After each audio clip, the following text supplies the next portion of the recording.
Hello! Welcome back to the channel. At ngayon naman ay magpapalit ako ng chainring.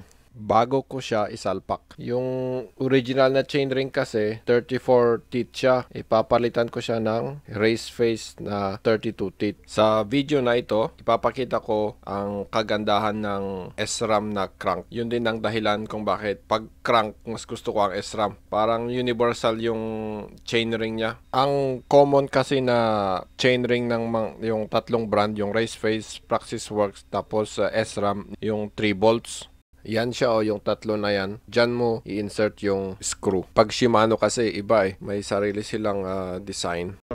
Yan habang nakikita nyo, tinatanggol ko yung screw. Simple lang siya, parang kagaya yung 6 bolt na disc brake. Madaling palitan.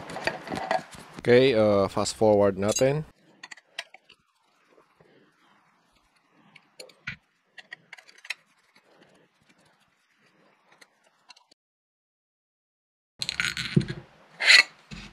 At natanggal na siya.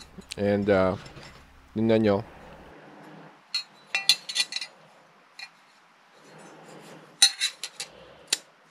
At tingnan nyo, parehas lang sila.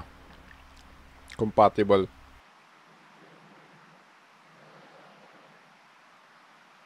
Okay. Moving on. Isalpak na natin yung race face na to. Fast forward ng konti. Okay, ilagay yung mga screw ulit.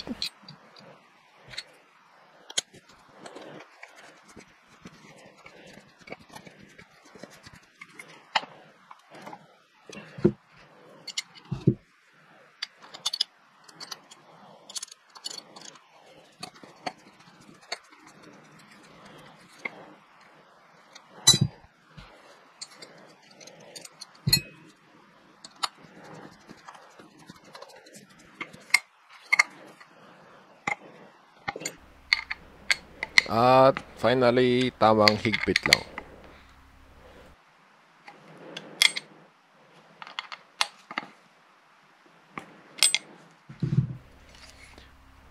At yun, tapos na. Madali lang, di ba?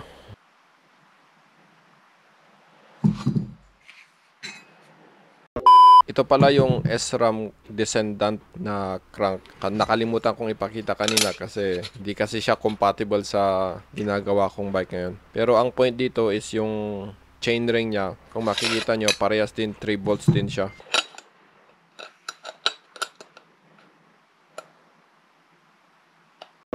At ito naman yung Shimano Diore na crank. Kung makikita nyo, ibang design siya, ibang style. Screw niya, Allen wrench. Yung sa SRAM, star nut. Next time na lang siguro ito. Hindi ko pa kasi nagagamit to. Alright, see you in the next vlog.